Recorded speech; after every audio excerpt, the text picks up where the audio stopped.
The president is set to lobby senators on tax reform. Trump is, as ever, getting pulled into sideshows. Trump has always used chaos as a tool to disorientate his rivals, but now risks wounding himself with his disruptive behavior, as a critical moment looms for his presidency with the generational tax reform bill on the Senate launch pad. A traditional White House would ensure every comment, tweet, event and public message right now is geared toward the cause of passing a measure that is likely to be critical to the Republican Party's electoral fate next year. Yet Trump is, as ever, getting pulled into sideshows away from the main event. During a frenzied few days over the Thanksgiving weekend into Monday, Trump revived his disparaging Pocahontas nickname for Democratic Sen. Elizabeth Warren at an Oval Office meeting with Native American war heroes. He mounted a fresh attack on press freedom. Two top officials claimed to be the boss of a key government agency.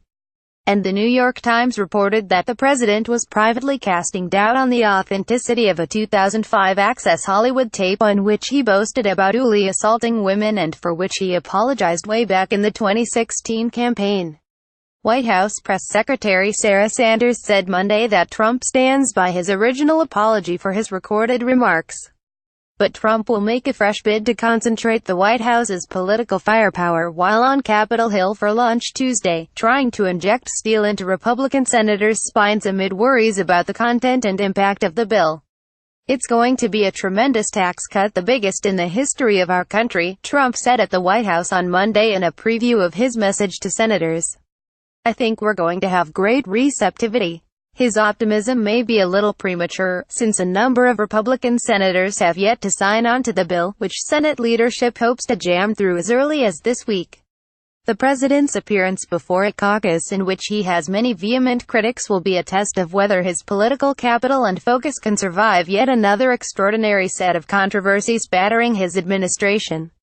In some ways, such staggering convention-busting behavior has become routine in Trump's 10 months in office. It's the kind of theater that Trump supporters outside Washington say is irrelevant to their affection for the president. They often fault the media for taking the daily circus so seriously. Yet the fact that the unprecedented has become the norm in 2017 doesn't mean the cascade of stunning events is not worth noting, or that it will not eventually have a long-term and damaging impact on the Trump presidency.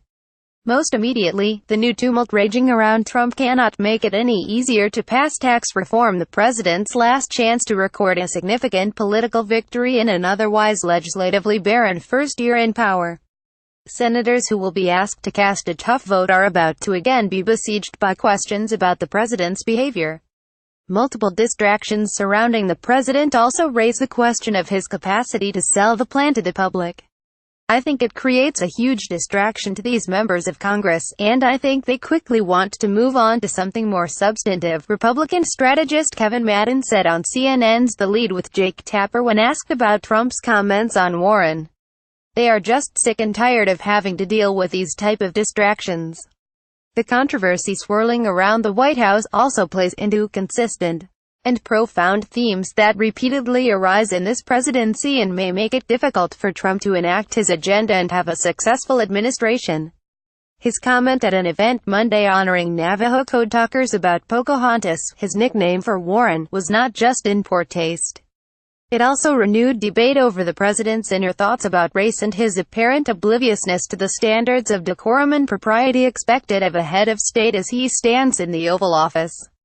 Amazingly, the event took place under an Oval Office portrait of 19th-century President Andrew Jackson, who permitted white farmers to drive Native Americans out of tribal lands. One of the big problems is that the president thinks in a way of consciousness and/or just his inner monologue, said Madden. 99% of Americans would never say something like that, and he actually blurts it out at an event like this.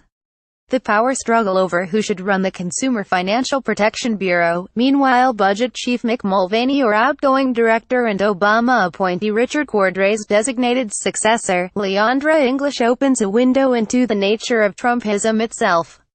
Mulvaney's warning that the agency, tasked with protecting consumers from abuses by the banking industry and credit card firms, had frightening and unaccountable powers, suggested a rollback of regulatory authority along the lines of a project that former Trump political guru Steve Bannon called the deconstruction of the administrative state. Mulvaney showed up at the CFPB Monday with donuts in an effort to win over staff. He made clear he was going nowhere, at least unless he was ordered to leave by a judge who is now overseeing the case. "Since my name is on the door, I want to be here," said Mulvaney. The fight over the future of the CFPB at least is an example of the kinds of ideological duels that unfold when one administration hands over to another of a different party. Trump's assaults on the press are another matter. At the weekend, the president fired off an unprovoked attack on CNN International on Twitter, decrying the work of reporters and camera crews who risk their lives around the world as fake. He tweeted on Monday that he would award a fake news trophy to the organization that produces the most dishonest, corrupt and/or distorted coverage of your favorite president, me. Trump has repeatedly indicated that he has little respect for the free press during his presidency, prompting critics to warn he has little respect for the Constitution that enshrines those freedoms. This kind of language contributes to heightened risk against journalists. Frank Smith of Global Journalist Security, which trains reporters for hostile war zones, told CNN. It gives a green light to despotic regimes around the world, as well as their supporters, to take actions against these journalists. The New York Times report that Trump was questioning the authenticity of the Access Hollywood tape may indicate he is also indulging in another favored tactic, the floating of conspiracy theories to discredit established truth. White House spokeswoman Sarah Sanders insisted that the president hasn't changed his position on the tape.